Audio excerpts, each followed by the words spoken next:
The families of the 3 people who were stabbed to death in Nottingham last year are reportedly now sickened to learn that police officers shared graphic details of their loved ones' injuries in a WhatsApp group. Yes, Barnaby Webber and Grace O'Malley Kumar, both aged 19, and Ian Coates were killed by Valdo Cacone last June. Now, last month, he was convicted of manslaughter by reason of diminished responsibility, sentenced to an indefinite detention in a high-security hospital. But the question is this appropriate for police officers to be using WhatsApp and sharing the gory details, essentially, of 3 murders? Yeah, we've seen it before, haven't we, in cases in London. But we're joined now by Norman Brennan, who's a former Met Police officer and now the director of the Law and Order Foundation. Norman, I'm just going to play, devil's advocate here. Of course, this story is terrible. What the officers did is absolutely reprehensible. However, is there a case for police forces to maybe deal with the constant exposure of officers to grisly scenes, to murder scenes, car crashes? What kind of effect does that have on an officer? Does it desensitise them, which then causes them to go and commit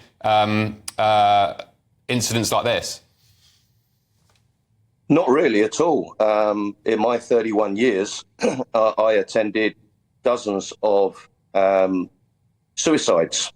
The devastation was horrendous. We picked up devastation. We then had to deal with the families in the aftermath. And yeah, we do get slightly desensitized. It's a bit like stabbings at the moment. The whole country is desensitized because the news is so prevalent. It's almost daily now, murder. So people become impotent to the shock. And police officers, because they deal with serious and devastating crime almost every day of their life, they do become a bit desensitized, but it doesn't take away that you've got to act with passion and also professionalism. I personally have dedicated the last 35 years of my life to looking after the devastation of families of homicide. I've met up to 1,000 families, people like Denise Bolger, Sarah Payne, Damilola Taylor, and even the victims of Myra Hindley and Ian Brady. And I know that if they knew that there were photographs taken and shared around by police and their friends, they would have been further hurt, further harmed, and it would leave a long-lasting thought that even the police couldn't respect them. Yeah. Well, the majority of the police do. Yeah, and that's what the victims' families have said. Emma Webber, who was the mother of Barnaby Webber, one of the victims, says, we can't emphasise how painful this tragedy is, and to learn that there has been internal, needless voyeurism of the vicious knife attacks on our loved ones is unforgivable. That's what it seems like, doesn't it? Needless voyeurism. And, of course, they weren't just sharing the images in their own internal WhatsApp group. There's reports that one of the police officers, forwarded it to his wife and a friend, sharing the gory details with people who aren't even police officers. What are they playing at? Well, it's grotesque and absolutely unacceptable. The only cold comfort is just like the murderer that was once a police officer, David Carrick, that was once a police officer.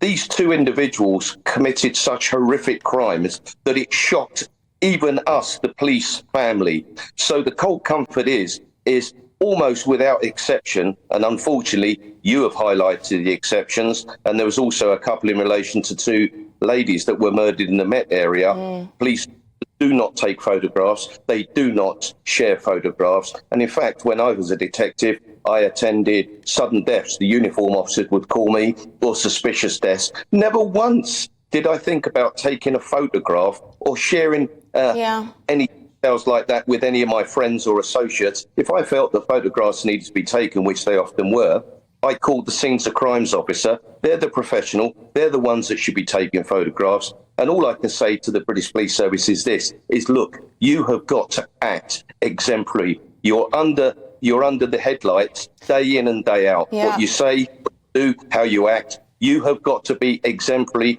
on and off duty, and you do not share social media items that you yourself may well arrest someone for. Yeah. Well, let's hope that this serves as a warning to other police officers to not even consider doing the same in the future. Thank you very much. Great to speak to you, Norman Brennan, a former Met Police officer and director of the Law and Order Foundation.